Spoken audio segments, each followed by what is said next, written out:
The whisper began in the hallways of Hedda Lamaris, a silken rustle against marble floors that would soon crescendo into a global roar. It was late on a Friday night in Paris when Meghan Markle, the Duchess of Sussex, entered the five-star sanctuary, a place where discretion was woven into the very fabric of the tapestries. She was listed not under her own name, but under the pseudonym Ems Windsor.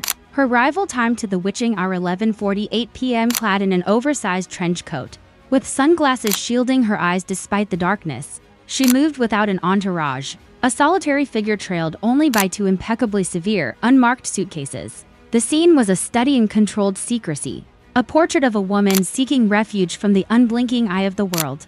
Yet, within the sanctified quiet of the hotel, a chain of events was already in motion that would unravel not just an evening, but a meticulously crafted identity exposing the terrifying Hall of Mirrors reality of modern fame. This was not merely a scandal about a confrontation. It was the explosive premiere of a live autopsy on the collision between a curated self and the insatiable machinery that seeks to devour it. The initial disruption was subtle, almost mundane. A heated phone call in the lobby, voices sharpening behind the reception desk. A guest murmured complaint about a woman shouting in English near the elevators. The staff of Lamaris, trained to translate chaos into calm, moved with hushed efficiency.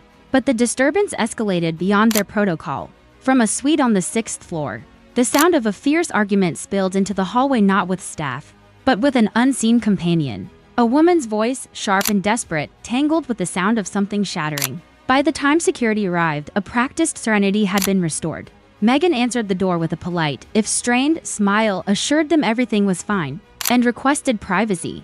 The incident was logged, compartmentalized, and seemingly buried beneath the hotel's golden silence. But the digital memory of Lamaris was less forgiving. Every corridor, elevator, and entrance was under the unblinking gaze of a 24-hour surveillance system. And in a catastrophic failure of discretion, a single, grainy clip of this private storm breached the walls. The footage, a mere 37 seconds long, first flickered to life on an obscure French gossip forum before being smothered by moderators. It was too late. In the digital age, containment is a fantasy. Downloaded, mirrored, and disseminated through encrypted channels, the clip became a forbidden totem. Its quality was unmistakably authentic, the timestamp, the distinctive hallway layout confirmed by Le Figaro, the figure unmistakably Meghan.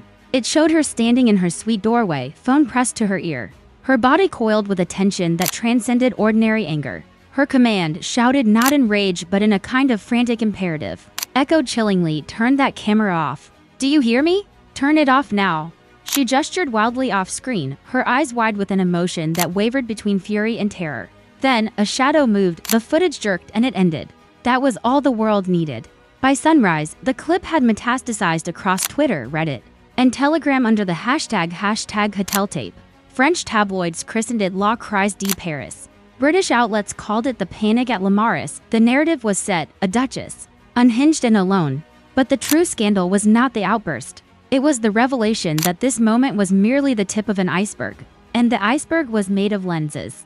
All pointed inward. As the day unfolded, the story mutated, fueled by leaks from within the hotel's own encrypted staff chats. The phrase filming permissions emerged, a spark that ignited an inferno of speculation.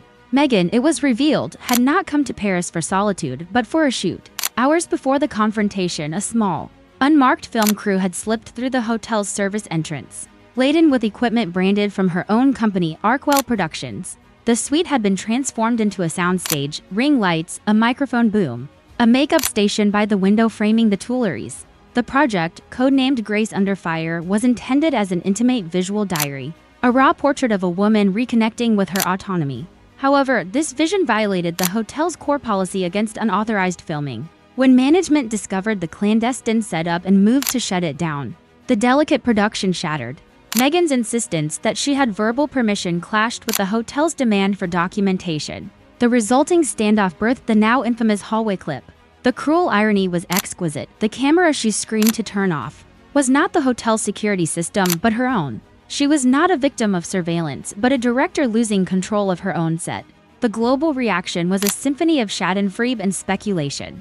Yet, as her lawyers thundered about privacy violations, a more dangerous question began to form in the public consciousness. Why were there so many cameras in the first place? The answer arrived in pieces, a digital puzzle assembled by anonymous online sleuths. Still frames from an alternate angle, seemingly from inside the suite itself, appeared on Reddit.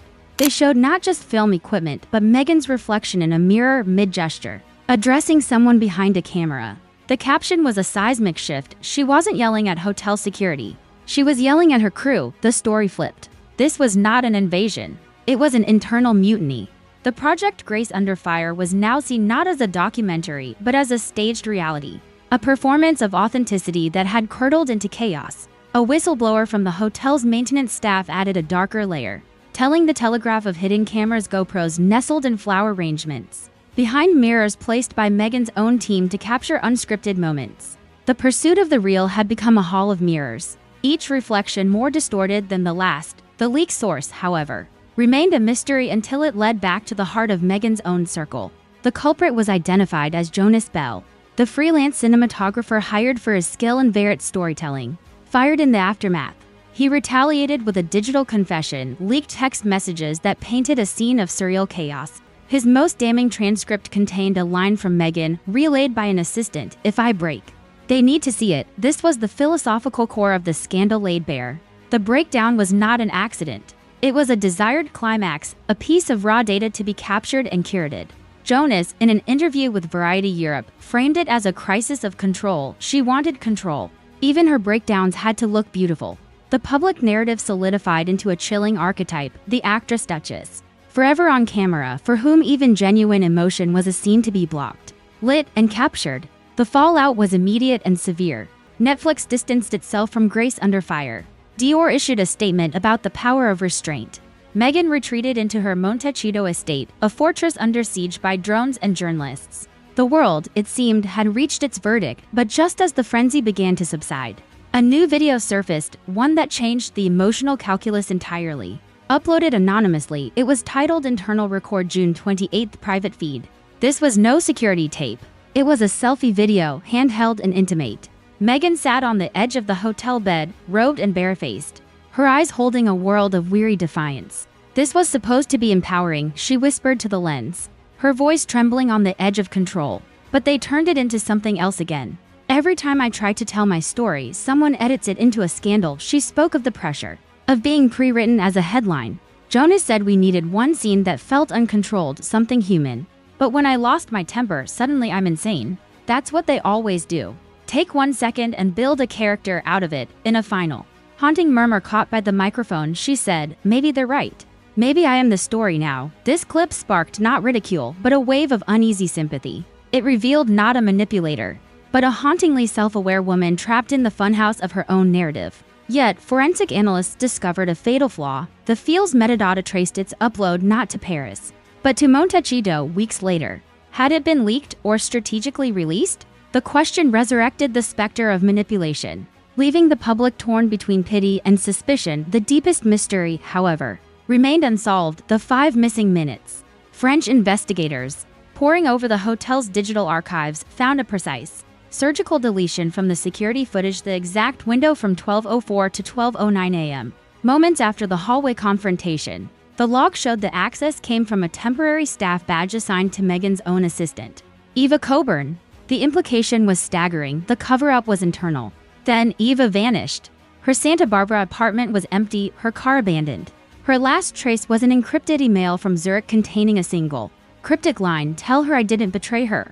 I deleted it because it was worse than she remembers." This message ignited a firestorm of theorizing. What could be worse than what the world had already seen?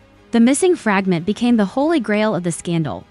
The answer arrived in a plain envelope at the offices of Le Monde, a USB drive, labeled with the missing timestamps. The footage it contained was the Rosetta Stone of the entire affair. It began with Meghan on a phone call, her voice a low, furious hiss. A measured, British voice a palace aide was telling her, "You're asking for clearance that doesn't exist." Meghan's reply was venomous: "You think you can silence me? I built the narrative, not them." Then Eva entered, urging her to stop filming. Meghan's response was not a plea, but a declaration of war. "No, this is the story. They want me quiet, but I'll show them what they've done."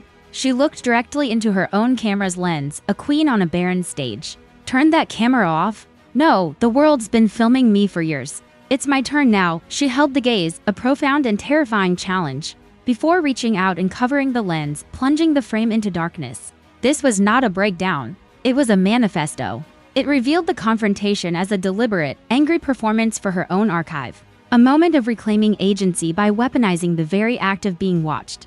The world had witnessed not a loss of control, but a fierce, flawed attempt to seize it, yet the story had one final meta twist. In her vanishing act, Eva Coburn became more than a source. She became a co-author. In a modulated voice interview, she reframed the entire event not as a scandal, but as a conceptual art piece titled Participatory Biography. The hotel incident, she claimed, was a planned trigger event designed to provoke and document the media's predictable, voracious response. The hidden mirror camera she admitted installing under Meghan's direction was meant to capture the capture. "We were feeding the beast to document its feeding habits," she stated. Her disappearance was the final piece of verisimilitude, deepening the mystery. Her earlier message, "she wasn't the only one being filmed," was now explained. As the project's core thesis, everyone was both subject and author, watcher and watched in an endless reflective loop. The proof of this dizzying concept materialized on a sleek, anonymous website, Project Reflection, Chapter 1, The Echo. It was a blistering supercut of the global media reaction, the talking heads, the mocking TikToks, the condemnatory headlines, all intercut with fragments of the hotel footage. It was a video essay holding a mirror to the audience itself, arguing that the public's reaction was the true artwork. A second chapter, The Lens, followed, composed of surveillance-style footage of the very news offices and commentators who had dissected her, turning their analytical gaze back upon themselves. The message was clear: the hunter had been studying the hunters all along. Meghan Markle's Paris incident, therefore, ceases to be a story about a celebrity meltdown. It transforms into a dark, pioneering fable for the digital age. It is the story of an individual attempting to navigate a world where identity is a broadcast signal, where privacy is a performance, and where the only way to assert control over one's narrative is to consciously, ruthlessly direct the demolition of it. She walked into the Hedda Lamaris not as a duchess seeking escape, but as an auteur walking onto the most pressurized set in the world, reality itself. The ensuing scandal was not a failure of her public relations, but the successful, if horrifying, collection of her primary source material. The world spent months diagnosing her as either cunning or cracked, a villain or a victim. Project Reflection suggests she was simply a pioneer of a new, terrifying form of existence, living one's life as a critically engaged production, where the cameras are inherent and the only power lies in choosing the angle of the final cut. The waves of the Monterey coast, in that final, wordless audio file, crash on. They are the sound of a narrative reset. Or perhaps, the sound of an audience being slowly, deliberately, turned away from the screen, left to wonder what spectacle they will demand next, and who will be brave or foolish enough to provide it.